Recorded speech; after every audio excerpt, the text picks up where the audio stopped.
No capítulo 1 de Gênesis, nós vimos a origem do nosso planeta e de todas as formas de vida que aqui existem. E no capítulo 2, Deus vai pormenorizar como foi a criação do homem. Se tudo mais que ele fez nesse planeta foi apenas ao som de sua voz e as coisas surgiam, a formação do homem e da mulher foi algo mais pessoal. O texto diz que o Senhor Deus então faz o homem do pó da terra e modela com suas próprias mãos. Aqui é um envolvimento muito maior, mais pessoal, mais íntimo. Deus pega a matéria, que era o solo, umedece e começa a trabalhar para dar forma. Então Deus cria aquele ser perfeito a partir do solo, da terra mesmo, do pó da terra. Mas existia ali um corpo, mas ainda sem vida. Então o texto diz que Deus soprou nas narinas do homem o fôlego da vida, e o homem passou a ser então uma alma vivente. É importante esse termo, uma alma vivente, porque a alma, pelo que podemos ver, é uma simples equação. Nós temos aqui um corpo, Deus coloca o seu espírito e o homem passa a ser vivo. Então, a forma de dizermos que uma pessoa está viva é quando ele tem uma matéria e o Espírito de Deus nele. Então, existe vida a partir deste momento. Só Deus pode dar vida, só Deus pode trazer a existência do nada. E assim, Deus fez o nosso mundo e de forma pessoal ele fez os seres humanos também. E Deus não fez a mulher imediatamente, embora tenha feito no mesmo dia. Deixou que o homem percebesse a ausência de uma companheira. E Deus, naquele primeiro dia de vida de Adão, que era o sexto dia da criação, leva ele para ver os animais. E Adão começa a contemplar e ele percebe que todos estão em par. Todos os animais eram um macho e uma fêmea, todos tinham companhia da sua própria espécie. As aves, os répteis, os grandes animais, todos eles, os grandes e os pequenos, tinham companhia, mas ele não tinha ninguém exatamente como ele. Então, quando percebe a ausência de alguém, quando percebe a falta que fazia outro de sua espécie, neste exato momento, então, é que Deus põe Adão para dormir. E em um profundo sono, Deus então tira uma de suas costelas e dela faz uma companheira, faz uma mulher. Não fez dos seus pés, não fez da sua cabeça, mas fez exatamente do seu lado, ali de uma de suas costelas. E quando ele apresenta essa maravilhosa companheira para Adão, ele fica encantado. Ele diz que ela vai se chamar varoa porque ela foi feita a partir do varão. Ele diz: esta afinal é osso dos meus ossos e carne da minha carne. Ele se sentia perfeitamente bem na companhia daquela que seria a sua companheira. E certamente ela, em idêntica situação, também se sentia amada e protegida do lado de Adão. Agora ele tinha alguém para poder conversar, para poder trocar ideias, para poder andar juntos, para poder trabalhar juntos, enfim, para poder partilhar a própria vida. Deus criou de tal forma, e foi mesmo Deus que disse que não é bom que o homem estivesse só. Que demonstração generosa de cuidado, de preocupação, com todos os detalhes, não só do ambiente físico que já era perfeito, não só pela abundância de alimentos em sua incrível variedade, mas também Deus se preocupou com os sentimentos dos seres humanos. Deus se preocupou com nossa afetividade. Ele queria que nós estivéssemos bem em todos os sentidos. Mas, embora tendo um ambiente perfeito, um mundo lindo, uma companheira que era parte de sua própria existência, a vida não estaria completa se não houvesse relacionamento com o próprio Deus. Então Deus coloca, implanta dentro de nós essa vontade de adorar, esse desejo de adorar. E isto era para manter um elo sempre constante de perfeita ligação com o próprio Criador. Era para eles amarem, respeitarem, servirem e estarem com esse maravilhoso Deus Criador. Então, Deus faz para eles o jardim do Éden, no Éden. Deus constrói um lar para que eles possam morar. Nessa terra que já era perfeita, neste mundo que era um paraíso, Deus então constrói um paraíso dentro de outro paraíso. Eles viveriam neste ambiente maravilhoso, encantador. Seria ali o seu lar. Mas o texto também diz que ali naquele local Deus colocou a árvore da vida e a árvore do conhecimento do bem e do mal. O texto que está no capítulo 2, a partir do verso 15, diz bem assim: Tomou, pois, o Senhor Deus ao homem e o colocou no jardim do Éden para o cultivar e guardar. E o Senhor lhe deu esta ordem: De toda árvore do jardim comerás livremente, mas da árvore do conhecimento do bem e do mal não comerás, porque no dia em que dela comeres, certamente morrerás. Um detalhe que a gente deve considerar é que aqui, no primeiro dia de vida, Deus estava apresentando para ele tudo, inclusive a esposa e o jardim. Eles tinham a responsabilidade de cuidar do jardim. O trabalho é uma terapia maravilhosa. O trabalho foi Deus que o criou. Quantas vezes alguém diz que detestaria aquela pessoa que criou o trabalho, que inventou o trabalho? Mas quem inventou foi o próprio Deus. O trabalho será sempre uma bênção. Quando nós estamos trabalhando, nós estamos produzindo, nós estamos nos identificando com Deus, o Deus que trabalha, o Deus que opera, o Deus que está em ação. E o Senhor então mostra para Adão e Eva toda a variedade de alimento que estava à disposição, mas vedou-lhes uma daquelas árvores.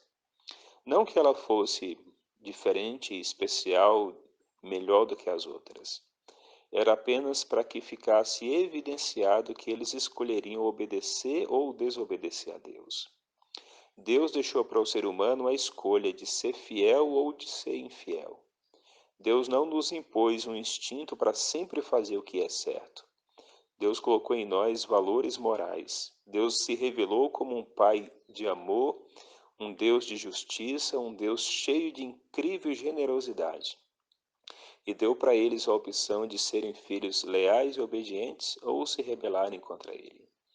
Nós, os seres humanos, sempre tivemos o direito de escolha, de obedecer ou desobedecer. A obediência deve ser fruto da confiança em Deus, do amor para com Ele. E todas as vezes que as pessoas desobedecem, eles estão fazendo uma escolha de rebelar-se contra a autoridade do Pai. Nisto consiste o pecado. O pecado será sempre uma escolha, e todas as pessoas são livres para pecar ou para não pecar. Adão tinha essa liberdade, tinha uma natureza perfeita em harmonia com Deus, e nós não temos mais essa natureza, perfeita como era a natureza de Adão. Mas ainda temos o mesmo direito de escolher de sermos obedientes ou desobedientes. Na desobediência está o pecado. Aqui nós temos um mandamento de Deus. Tudo que Deus fala passa a ser lei para a humanidade.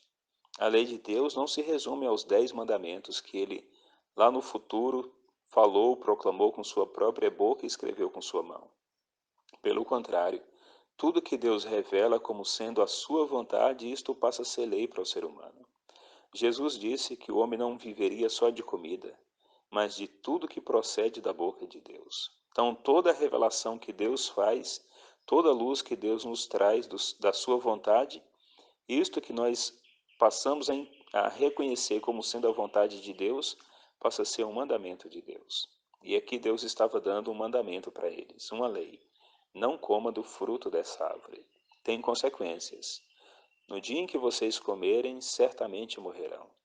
Era uma ordem simples, clara, direta, e não podemos esquecer que Adão e Eva tinham um nível de inteligência muito, muito maior do que o nosso. Eles conseguiam compreender claramente o que Deus estava dizendo. Se nós hoje, depois de milhares de anos de pecado, de degeneração, de degradação, podemos compreender que ali tinha algo para ser decidido que implicava em obediência ou em rebelião, eles compreenderam muito mais claramente do que nós também. Então não havia dúvida. A vida eterna era condicionada à obediência. Não haveria vida se não houvesse obediência. No dia em que comer desse fruto, vocês morrerão. Vocês perderão o dom que eu concedi, o dom de viver, de ser integrado à minha vida, de participar do meu dom. No dia em que vocês se rebelarem, vocês perdem. Então a consequência da rebelião é morrer. E o resultado de viver em obediência é continuar existindo, é estar ligado a mim para todo sempre. Havendo obediência, haverá vida. Havendo rebelião, perderá o dom da vida. E assim eles estavam prontos para viver com Deus e demonstrar que entendia e que respeitava a Deus. Eu faço uma breve comparação como dois filhos dos mesmos pais, que vivem na mesma faixa de idade. Vamos pensar que eles possam ser até gêmeos. E eles chegam a um determinado momento da vida e que querem se aventurar já um pouco afastado dos pais, viver uma vida já um pouco mais independente, assim como acontece com todos nós. Então, quando eles estão em determinado momento na juventude, talvez por volta já dos 18 anos de idade, ambos querem sair um dia à noite para encontrar com os amigos. Uma comemoração, uma festa, algo que eles têm que querem se confraternizar com seus amigos. Mas tem amigos diferentes, eles não têm o mesmo grupo de amigos. Um quer encontrar com o seu grupo e outro com outros amigos. E eles pedem ao pai autorização para que possam ir. Então o pai dá sob condições, e o pai diz: Olha, eu quero que vocês estejam aqui em casa até a meia-noite, e não depois da meia-noite. Esta é a condição para que eu possa permitir que vocês vá encontrar com os amigos de vocês. Então eles vão, cada qual pega um destino diferente, pois o encontro são em locais diferentes. Enquanto eles estão lá, um deles começa a se atentar para a hora e vê que está chegando próximo. E ele faz a conta de quanto tempo ele levará para chegar em sua casa. Então, em um determinado momento da noite, ele se despede dos amigos e ele está indo embora. E os amigos insistem para que ele fique, porque ainda está no auge ali do encontro, mas ele tem um compromisso com seus pais. Então ele sai daquele ambiente e um pouco antes da hora marcada ele chega em casa. E os pais, naturalmente, que não dormiram, os pais não dormem, aguardando os filhos retornarem, vê quando aquele filho chega em casa e eles fazem seguinte interpretação: ele nos respeita, e nos respeita porque nos ama, confia na gente. Enquanto o outro está no outro ambiente, ele também percebe que a hora está avançando, sabe o tempo que ele levará para poder chegar em casa, mas ele não se importa. Ele acha que o ambiente está muito agradável, a companhia é muito boa e ele vai ficando. Chega o limite do tempo e ele tem que fazer uma decisão de sair dali e voltar para casa ou continuar ali. Então ele raciocina: no tempo dos meus pais as festas começavam cedo e terminavam cedo. Mas esta aqui apenas acabou de começar. Agora é que está ficando bom. Meus pais não entendem, eles são de uma geração que já está ultrapassada. Então o horário avança, passa da hora marcada, entra pela madrugada, e alta madrugada, talvez quase no começo da manhã, ele chega em casa. E os pais angustiados estão ali aflitos por aquele filho que não chegou. E quando o filho chega, eles entendem, compreendem que o filho não obedece porque não os ama e não os respeita. Por isso a sua autoridade foi contestada. E é exatamente assim a questão do pecado. Quando Deus falou para Adão e Eva que eles não deveriam comer daquele fruto, Deus os estava proibindo, mas estava dando a liberdade de escolher obedecer ou desobedecer. A obediência revelaria que eles amavam e confiavam em Deus e aceitavam a sua autoridade. E se desobedecessem, estavam mostrando exatamente o contrário.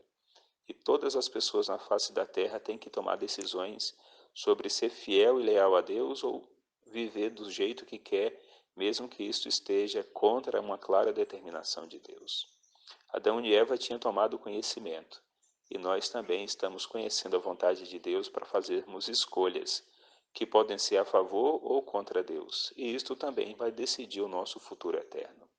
A rebelião tem o mesmo preço até hoje, morte eterna, enquanto a harmonia com Deus, a vida com Deus, garante a existência ligada à vida de Deus.